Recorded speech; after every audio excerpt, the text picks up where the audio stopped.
नमस्कार. आज आपण बनवणार आहोत महाशिवरात्रीसाठी खास उपवास थाळी.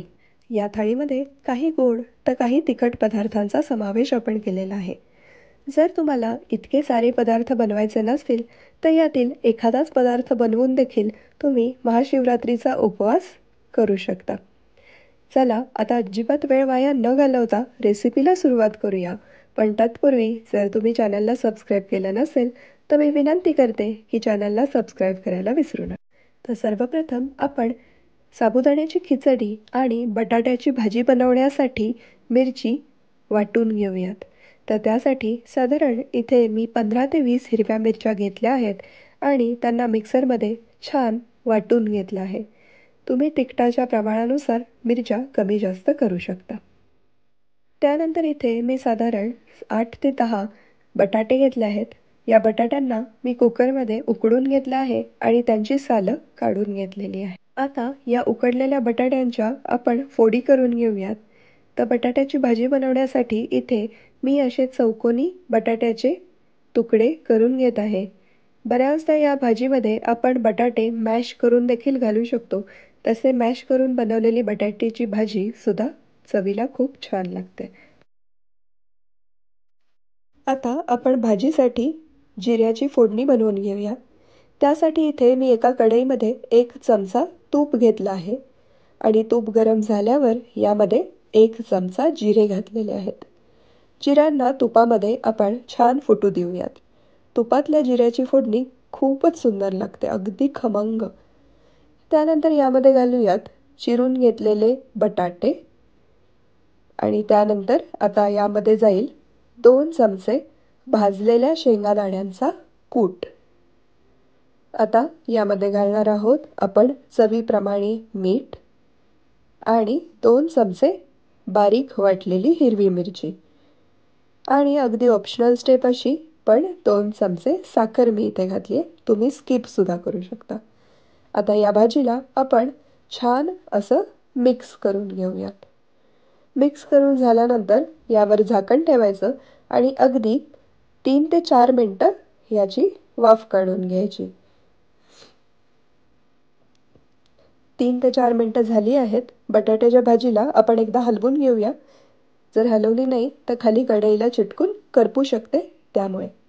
त्यानंतर पुन्हा एकदा इथे मी झाकण ठेवत आहे आणि 5 मिनटं या भाजीला छान शिजवून घेतलेलं आहे. आपली उपवासाची बटाट्याची भाजी तयार आहे.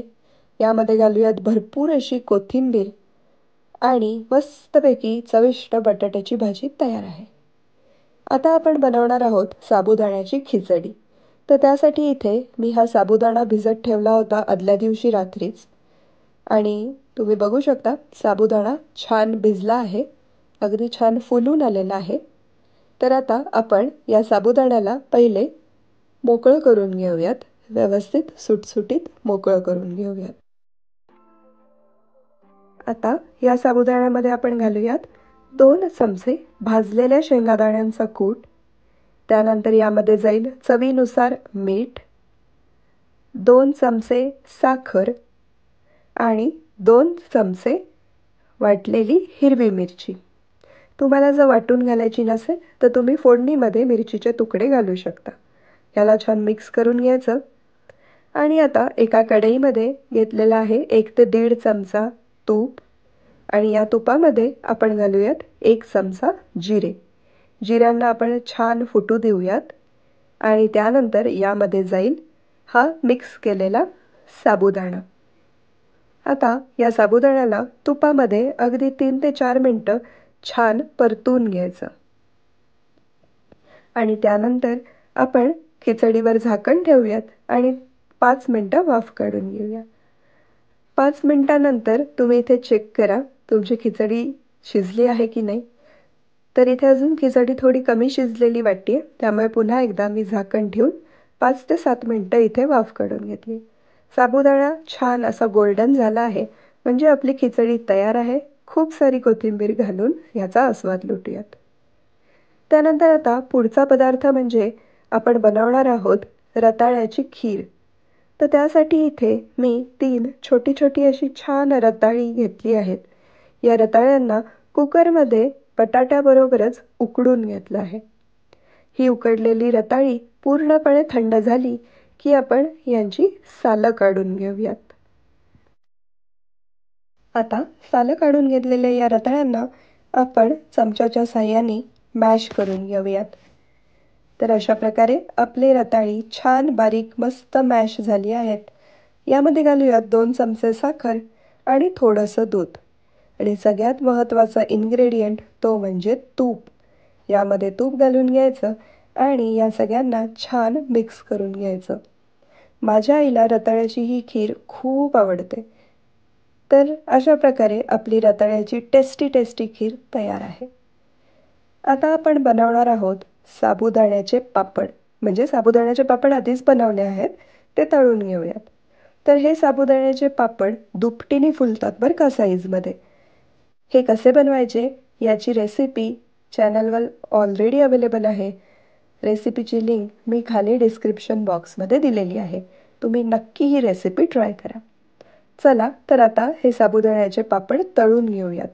तर तुम्ही बघू शकता दुपटीने खरंच फुलत आहेत हे साबुदाण्याचे पापड. चवीला तर उत्तम लागतातच, त्यात तर काही वादच नाही. तर अशा प्रकारे सगळे साबुदाण्याचे पापड आपण मस्तपैकी तळून घेऊयात.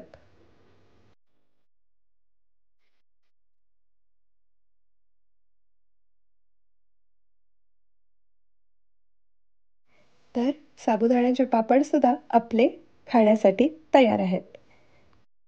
पुढचा पदार्थ आपण बनवणार आहोत ती म्हणजे काकडीची कोशिंबीर. उपवास आहे आणि काकडीची कोशिंबीर बनवली नाही असं होता कामा नये. तर इथे मी 2 काकड्या घेतल्या आहेत. त्यांची सालं काढून घेतली आहेत आणि आता या काकड्यांना आपण छान खिसणीने खिसून घेऊयात. दोन्हीही काकड्या किसून तयार आहेत. आता या किसलेल्या काकड्यांना आपण एका कुंड्यामध्ये काढून घेऊयात आणि आता यामध्ये घालूयात 1 चमचा भाजलेल्या शेंगादाण्याचा कूट, त्यानंतर चवीनुसार मीठ, 2 ते 3 चमचे साखर आणि यामध्ये घालूयात मस्तपैकी दही. दह्यापेक्षा जर तुमच्याकडे घट्ट अशी साय असेल तर नक्की सायच घाला. कोशिंबीर खूप अप्रतिम होते. आणि आता याला आपण छान कोथिंबीर घालून मिक्स करून घेऊयात. अशा प्रकारे मस्तपैकी आपली काकडीची कोशिंबीर सुद्धा तयार आहे. काकडीची कोशिंबीर खिचडी म्हणा, साबुदाणा वडा म्हणा, उपवासाच्या सगळ्याच पदार्थांबरोबर अगदी टेस्टी लागते. खूप सारी कोथिंबीर घालूयात डेकोरेशनसाठी आणि काकडीची कोशिंबीर तयार आहे. तर उपवासाचे आपले सगळे पदार्थ तयार आहेत. आता आपण सर्व्ह करून घेऊयात. तर एका मोठ्या डिशमध्ये सर्वप्रथम आपण गरमागरम खिचडी सर्व्ह करूयात. त्यानंतर उकडलेल्या बटाट्याची जी आपण उपवासाची भाजी बनवली होती ती सर्व्ह करून घेऊयात. त्यानंतर इथे ठेवूयात रताळ्याच्या खिरीची वाटी, मस्तपैकी तूप घातलेली टेस्टी एकदम. त्यानंतर किसलेल्या काकडीची कोशिंबीर जी की मॅन्डेटरीच आहे.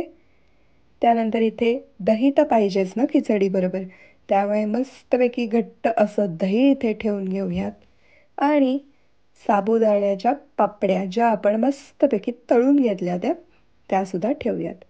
तर इथे आपली उपवासाची थाळी तयार आहे.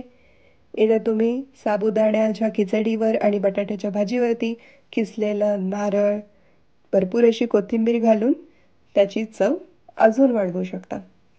मस्तपैकी सहज, सोपी, झटपट तयार होणारी उपवासाची थाळी तयार आहे. आपण इथे अगदी नवीन असे काहीही पदार्थ बनवले नाही आहेत.